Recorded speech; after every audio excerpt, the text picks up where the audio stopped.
This is the video review of Transformers Generations Legends Bumblebee and his partner Blazemaster.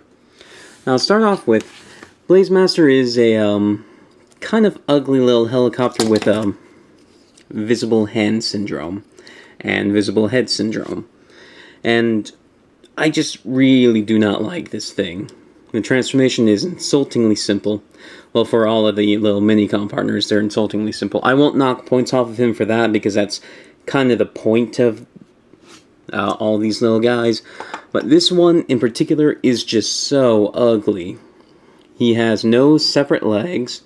He is just completely flat on the front here, and his head lacks all definition. It's just a chunk of plastic with a visor.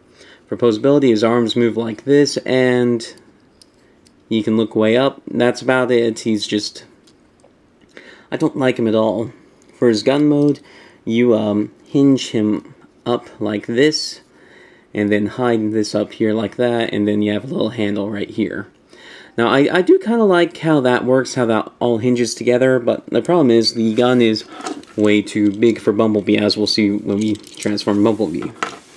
Now, here's Bumblebee. I don't really like this car mode. It's just a generic sports car. The only saving grace it has is it's wider than I would have expected. That's the only decent thing about it, and the only reason why that's decent is because it wasn't something I expected. I expected it would be a very narrow and bland sports car, but it having a little bit of width does give it some character. Now, to transform this thing is pretty simple. You pop the arms to the side like this, and I do like how the hands come out like this. Then fold down the feet, and then you'll bring this up, and then bring this down, and then you'll peg his waist into the back part here. Bring the arms around, bend them down, and he is complete. Now you'll notice it's black down here where normally it would be yellow.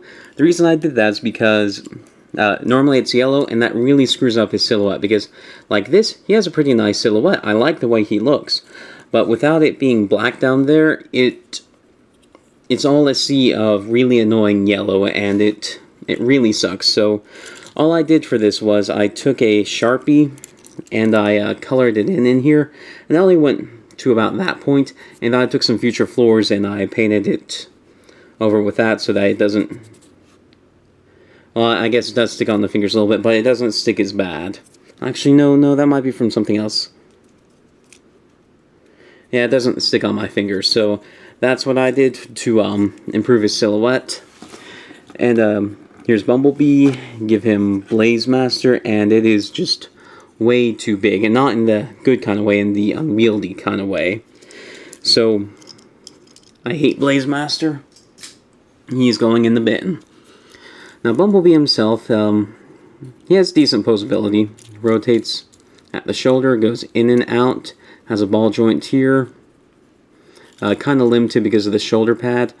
Legs go forward, back, in, out, bend at the knee a little bit, and then you can also bend the toe.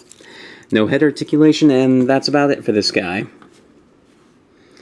Do I recommend him? He's okay if you're into this line, I guess, but there are far better figures out here, like Megatron and Starscream are both significantly better than this guy.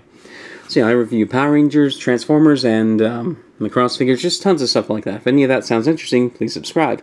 Thank you for watching.